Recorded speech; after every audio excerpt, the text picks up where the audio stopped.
بسم اللہ الرحمن الرحیم۔ السلام علیکم۔ آیت الکرسی نے ایک سرکس جن کو ہلاک کر ڈالا۔ ابن قطبے رحمت اللہ علیہ فرماتے ہیں کہ مجھ سے بنی کعبہ قبیلے کے ایک شخص نے اپنا ایک واقعہ بیان کیا۔ اس نے کہا، میں کھجور بیچنے کے لیے بصیرہ کی طرف آیا تھا، مگر رہنے کے لیے سوائے ایک گھر کے دوسری جگہ نہ مل سکی۔ وہ گھر اتنا ویران اور اجڑا ہوا تھا کہ جگہ جگہ مکڑیوں نے جالا لگائے ہوئے تھے۔ میں نے جب لوگوں سے اس کی ویرانی کی وجہ معلوم کی تو انہوں نے بتایا کہ اس گھر میں عاصب جن کا اثر ہے۔ میں نے اس کے مالک سے کہا، مجھے کرائے پر اس مکان کی ضرورت ہے۔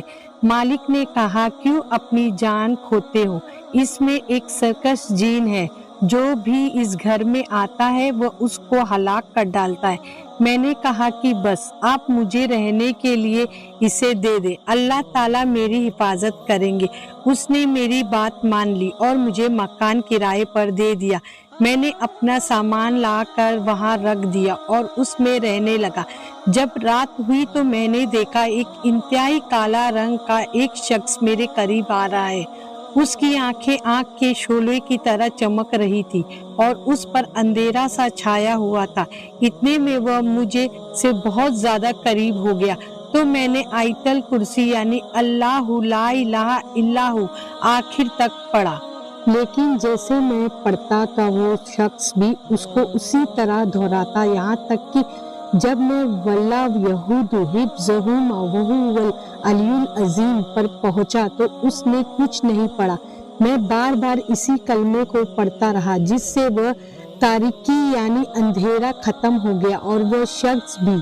پھر میں ایک کنارے کو ہو کر سو گیا۔ صبح ہوئی تو اس جن کی جگہ پر چلنے کے کچھ نشان اور راکھ نظر آئی اور کہنے والا کہہ رہا تھا، تم نے بہت بڑے خطرناک جن کو ہلاک کر ڈالا۔ میں نے پوچھا، وہ کس طرح ہلاک ہو گیا؟ اس نے جواب دیا، اللہ تعالیٰ کے ارشاد والا یہودہ حفظہما وہو العلی العظیم سے۔ اس واقعے کو امام غزالی رحمت اللہ علیہ نے خاص القرآن میں ذکر کیا ہے۔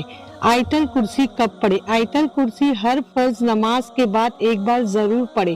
آیت الکرسی کو سونے کے وقت ایک بار ضرور پڑھے، کیونکہ اس سے بے شمار بلاؤں سے اللہ ہماری حفاظت کرتے ہیں۔ اگر آپ کو اس واقعے سے کچھ علم حاصل ہوا ہو تو ہمیں لائک، شیئر اور سبسکرائب ضرور کیجیے گا اور نوٹیفیکیشن کا بیل بٹن آن رکھیے کہ ہماری ویڈیو آپ تک پہلے پہنچے۔ جاتے جاتے ایک لائک اور کمنٹ ضرور کیجیے گا۔ اللہ حافظ، دعا میں یاد رکھیے۔